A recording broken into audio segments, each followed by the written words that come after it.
Welcome back po mga kaibigan sa aking channel, Alen Roberta TV, ang inyong kabarya. So ayan mga kaibigan, yung pag-uusapan natin ng araw ngayon, ang pera na galing sa United Kingdom. Mayroon ka ba dito? At magkano ang bintahan sa online at saka sa local buy and sell marketplace sa Pilipinas? So bago ang lahat mga kaibigan, ay ito yung ating nakuha for today. Galing sa sukli, itong High Mint Mark Year 2020 na mayroon siyang age number 2 mga kaibigan. Ito po yung pinakamahirap hanapin sa mga barya ng ganitong bimetallic na 20 peso ng Pilipinas. So ayan yung presyo mga kaibigan, update ko na kayo. Yung verified condition kay numista.com ay nagkakahalaga ng 160 pesos na mga kaibigan. Pero ito, 1 year ago may nakausap tayo na mayroon daw siyang 400 piraso na ganito. Binebenta niya ng 80 pesos ang isa. Ayan, tapos nang tiningnan natin sa mga group, coin collector group sa FB mga kaibigan, ay mayroong nagbebenta, nakapost sa isang coin collector group na 70 pesos ang isa.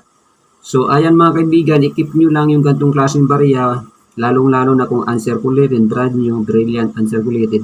Yan po yan yung talagang collectible sa mga ganitong high mint mark. So, ayan mga kaibigan, balik tayo doon sa ating topic.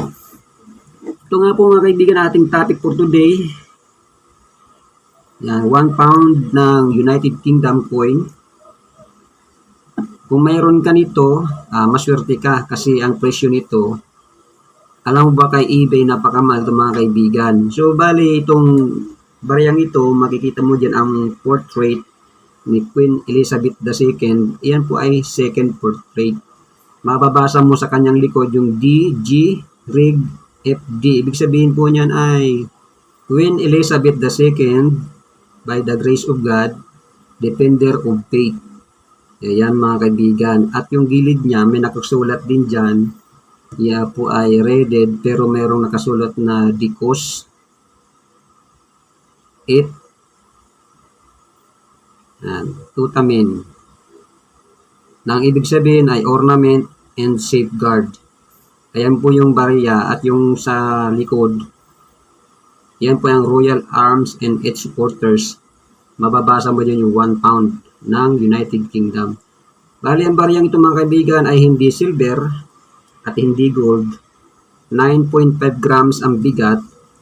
Ito po ay nickel brass. Kaya wag po yung mag-expect niyan ay gold. Siguro kung brand new, talagang gold ang kulay niyan kasi bago pa mga kaibigan. So, ang United Kingdom mga kaibigan, ang landmark niya ay ang London Bridge. Matatagpuan siya kadikit ng Ireland at saka ng Belgium, malapit sa Belgium, sa may Atlantic Ocean at sakop siya ng Europe mga kaibigan, yung United Kingdom.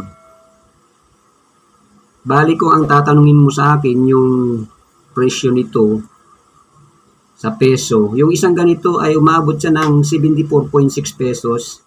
Sa dollar naman ng US, katumbas niya ay 1.27 dollar. So bali sabi ko nga sa eBay, napakamahal nito mga kaibigan. Nakakalaga siya ng 786,924.21 pesos. Nakakalula yung presyo mga kaibigan ng ganitong 1983 1 pound ng United Kingdom. So ano po ba talaga ang totoo? Itong baryang ito mga kaibigan ay nabili ko sa bandang South Korea sa halagang 1,000 won. Katumbas noon ay 42 pesos. So bali 1 year ago, minakita ko nag-post nito na binibenta niya lang isang piraso ng 50 pesos. 50 pesos or about $1 mga kaibigan. So kung akong tatanungin nyo sa local buy and sell sa Pilipinas, yung gantong klase na 1 pound United Kingdom ay kung reseller ang bibili, hindi yan sa bibili ng 50 pesos. Mas maganda, gusto niya maramihan.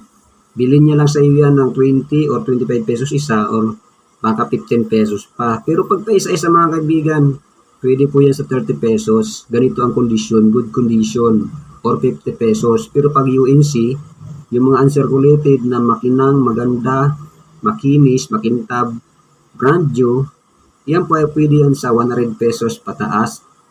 Yan, depende yan sa seller kung magkano niya. Pero UNC, 50 to 100 peso pataas ang isa niyan. Or umabot pa yan ng 150. Kasi nga dito kay numista.com yung 1983, 1 pound ng UK, ang very fine condition ay 69 pesos. At yung UNC uncirculated ay umabot ng 370 pesos. So, ibig sabihin, dyan lang po tayo, hindi po tayo lalabas sa presyo dyan sa local buy and sell, mga kaibigan. Kasi nakalagay na kay numista.com yung presyo. So, yung mga nakikita nyong presyo sa eBay, yan po ay karapatan ng seller maglagay kung kano gusto niyang ilagay kasi nagbabayad sila sa platform.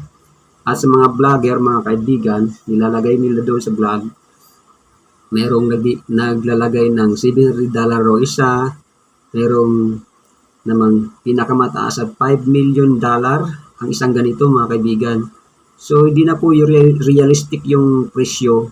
Pero kung akong tatanungin nyo, ayon sa ating nakikita sa mga post ng mga reseller, mga nagbebenta, naglalaro lang po ito sa 30 or 50 to 150 pesos ang isa. Depende sa gadal ng coins, mga kaibigan.